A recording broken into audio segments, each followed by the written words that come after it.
So, Samsung's upcoming Exynos 2600 was just leaked. And not great. This chip is supposed to power the Galaxy S26 next year. It's built on Samsung's shiny new 2nm tech, but the early Geekbench scores, they look worse than expected. Is Samsung finally catching up with Qualcomm and MediaTek, or is this just another chapter in the never-ending Exynos disappointment saga? Let's break it all down. The Exynos 2600 is expected to launch in early 2026. According to reliable leaker or XDA, it will feature an 8-core CPU. That's 2 Cortex-X cores for high performance and 6 Cortex-A cores for efficiency. Now here's the thing. Samsung's previous Exynos 2500 had 10 cores. This one drops to 8. That puts it more in line with the Snapdragon 8 Elite, which also uses an 8-core setup. We still don't know if Samsung is using ARM's latest Travis and Altos cores. If they are, there's still potential for a surprise. But right now, the numbers don't look promising.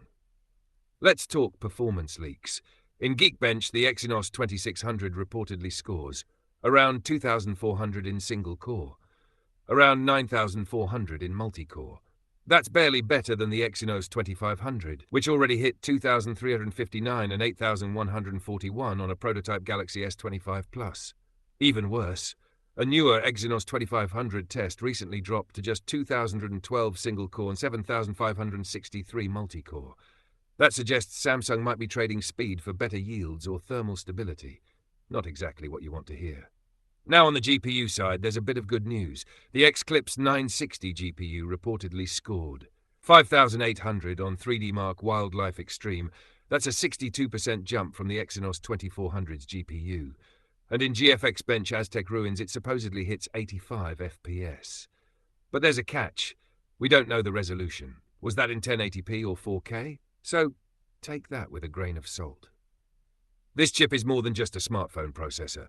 It's also a critical test for Samsung's brand new 2nm manufacturing process, their SF2 node. Samsung Foundry is struggling to compete with TSMC and a resurging Intel Foundry. Yes, they got a boost from producing chips for the upcoming Nintendo Switch 2, but long-term success hinges on one thing: proving they can make fast, efficient, stable chips at 2nm.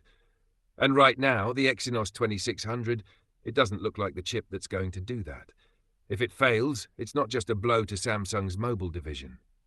It could seriously hurt their entire semiconductor business. Let's be honest here. Exynos chips haven't exactly won the trust of consumers lately. The GPU improvements are nice, but the CPU side still feels stuck in 2022. Sure, the final version might improve, and if Samsung uses ARM's newest cores, there's still a chance. But if this chip launches in 2026 with just okay performance, while Qualcomm and MediaTek are sprinting ahead, that's a problem, a big one, especially for Samsung's global Galaxy models that rely on Exynos. So here's the big question. Can Samsung fix this before launch? Or is the Exynos 2600 just another letdown waiting to happen? Let me know your thoughts in the comments. And hey, if you found this breakdown helpful, hit that like button and don't forget to subscribe for more weekly tech leaks and deep dives. See you in the next one. Let me know if you want to